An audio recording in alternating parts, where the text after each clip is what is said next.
नमस्कार। JCERT के DG school में आप सभी का स्वागत है। प्यारे बच्चों, हम लोग वर्ग 8 का विषय सामाजिक विज्ञान पढ़ रहे हैं। पुस्तक का नाम है सामाजिक एवं राजनीतिक व्यवस्था भाग 3, अध्याय 7 पढ़ रहे हैं जिसका नाम है सामाजिक समस्याएं। तो इसके पूर्व हम लोगों ने इस पाठ का 2 वीडियो देखा है और अब इस पाठ का हम लोग प्रश्न अभ्यास करेंगे। तो आइए शुरू करते हैं प्रश्न अभ्यास। और इसमें है आइए जाने। प्रश्न 1 है रिक्त स्थानों की पूर्ति कीजिए। तो बच्चों, पहला है मानव एक सामाजिक प्राणी है। दूसरा है व्यक्ति और समाज का कैसा संबंध है। व्यक्ति और समाज का अन्योन्याश्रय संबंध है। बच्चों, तीसरा है बाल विवाह सामाजिक क्या है। बाल विवाह सामाजिक कुरीति है। चौथा है बच्चों कानूनन लड़के और लड़कियों के विवाह की आयु क्रमशः कितनी है। तो कानूनन लड़के और लड़कियों के विवाह की आयु क्रमशः 21 एवं 18 वर्ष है। बच्चों, पांचवा है संविधान के अनुसार कितने से कम उम्र के बच्चों से बाल मजदूरी कराना दंडनीय है। तो संविधान के अनुसार 14 से कम उम्र के बच्चों से बाल मजदूरी कराना दंडनीय है। अब हम लोग प्रश्न 2 देखेंगे। निम्न प्रश्नों के उत्तर दीजिए। पहला प्रश्न है बाल विवाह अधिनियम 2006 में क्या प्रावधान है। तो आइए देखते हैं बच्चों कि बाल विवाह की रोकथाम के लिए बाल विवाह अधिनियम 2006 में निम्न प्रावधान किए गए हैं। बाल विवाह उसे कहते हैं जब लड़के एवं लड़की का विवाह क्रमशः 21 एवं 18 वर्ष से कम उम्र में कर दिया जाए, मतलब उम्र का निर्धारण किया गया है। दूसरा बिंदु है अगर कोई व्यक्ति जिसकी उम्र 21 वर्ष से कम है और वह किसी 18 वर्ष से कम उम्र की लड़की से विवाह करता है तो इसे कानूनन अपराध माना जाएगा। ऐसी घटना होने पर ऐसी व्यक्ति के विरुद्ध पुलिस में प्राथमिकी दर्ज कराई जा सकती है। अगर लड़की के माता पिता या अभिभावक ऐसे विवाह की अनुमति देते हैं अथवा विवाह के संयोजन में सहायता प्रदान करते हैं, मतलब उनका शादी ठीक करते हैं, या विवाह को रोकने में असफल होते हैं। कोई दूसरा शादी करवा रहा है और माता पिता उसको नहीं रोक पाते हैं और उसकी सूचना भी कहीं नहीं देते हैं तो वह भी दंड का भागीदार होगा। तो अदालत के द्वारा दिया गया सज़ा उनको भोगना होगा, उनको जेल में रहना होगा। तीसरी बिंदु है बच्चों कि बाल विवाह को रोकने के लिए कोई भी व्यक्ति प्रथम दर्जे के जिला न्यायाधीश के पास याचिका दायर कर सकता है। प्रथम दर्जे के जिला न्यायाधीश जिला अदालत में होते हैं और वहाँ पर वो अपनी आवेदन दे सकते हैं। झारखंड में प्रखंड विकास पदाधिकारी यानी कि BDO को बाल विवाह निवारण अधिकारी के रूप में नियुक्त किया गया है तथा ऐसे मामलों की शिकायत उनसे भी की जा सकती है। बच्चों, चौथा बिंदु है बाल विवाह से पीड़ित व्यक्ति पारिवारिक या जिला न्यायालय से ऐसे विवाह को अमान्य घोषित करवा सकता है।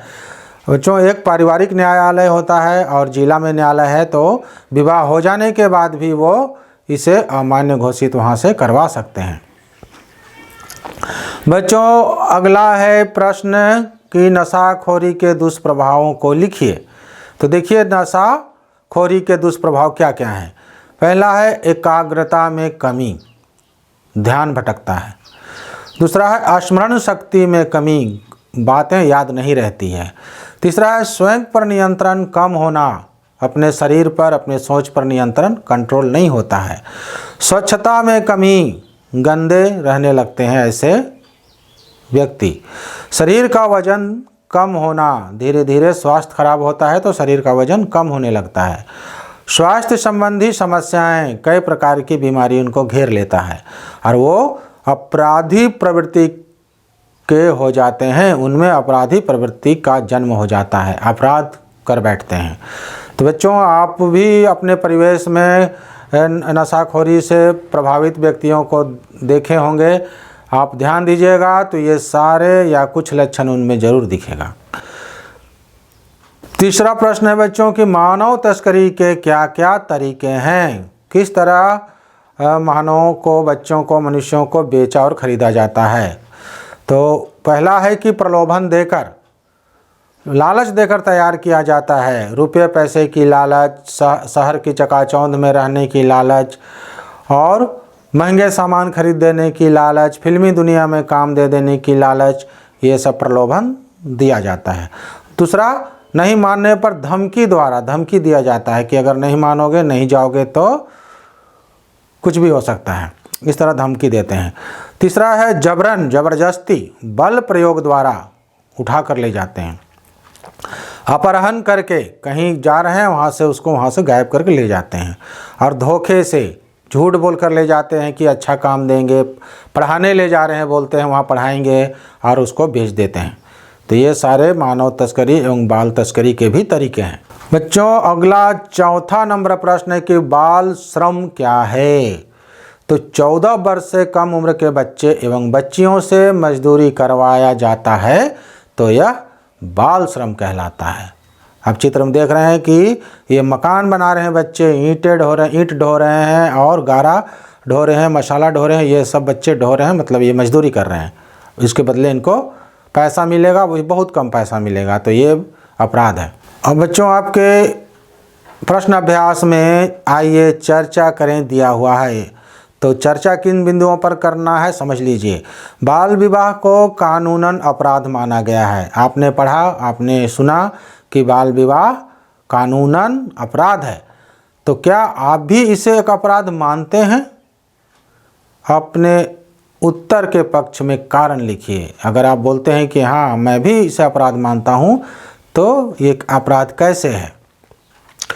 बच्चों, यहाँ बता दूँ कि बाल विवाह से किसी बच्चे का जीवन सदा के लिए बर्बाद हो जाता है। सबसे पहले तो उसकी पढ़ाई छूट जाती है और फिर उसका मानसिक शारीरिक स्वास्थ्य बिगड़ जाता है और कहीं ना कहीं मृत्यु भी हो जाती है। तो इन्हीं बिंदुओं को और भी आप जिससे ज़्यादा सोच सकें तो सोचकर अपना पक्ष में उत्तर दीजिएगा। 4 नंबर है कि मानव तस्करी मानवता के विरुद्ध अपराध है। इस कथन की व्याख्या कीजिए। मनुष्य का खरीद बिक्री करना, उसे मजदूरी में ढकेल देना, उसका जीना दुभर कर देना, ये अपराध है।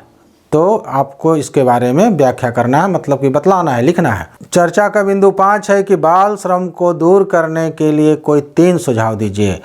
अब देखते हैं कि बच्चे मजदूरी करते हैं तो वो कैसे दूर किया जा सकता है। आप 3 उसका उपाय बताइए। अब बच्चों, आइए करके देखें में परियोजना कार्य दिया गया है जो कि आपको करना है। सबसे पहला है तो आसपास के क्षेत्र में कोई 3 उदाहरण खोजिए जहां बाल श्रम करवाया जा रहा है। बाल श्रम के कारणों का पता लगाइए। आप देखिए कहीं अगर बच्चे मजदूरी कर रहे हैं, पैसे लेकर काम कर रहे हैं, तो वो उसका उदाहरण दीजिए। होटलों में हो सकते हैं, मकान बनाने में हो सकते हैं और किसी दूसरे के खेत में हो सकते हैं। तो आप इसका उदाहरण दीजिए और इसका कारण क्या है उन बच्चों से बात कीजिए। आपके भी कोई साथी होंगे, ऐसे सहपाठी होंगे, उनसे बात कीजिए कि क्यों वो बाल मजदूरी करते हैं। और 7वां आपका परियोजना कार्य है कि नशाखोरी के दुष्प्रभाव एवं उससे बचाव के तरीकों को पोस्टर के माध्यम से अपने वर्ग कक्ष में प्रदर्शित कीजिए। अभी हम लोगों ने दुष्प्रभाव के बारे में जाना और नशा से हम लोग कैसे बच सकते हैं हमने पाठ में पढ़ा है।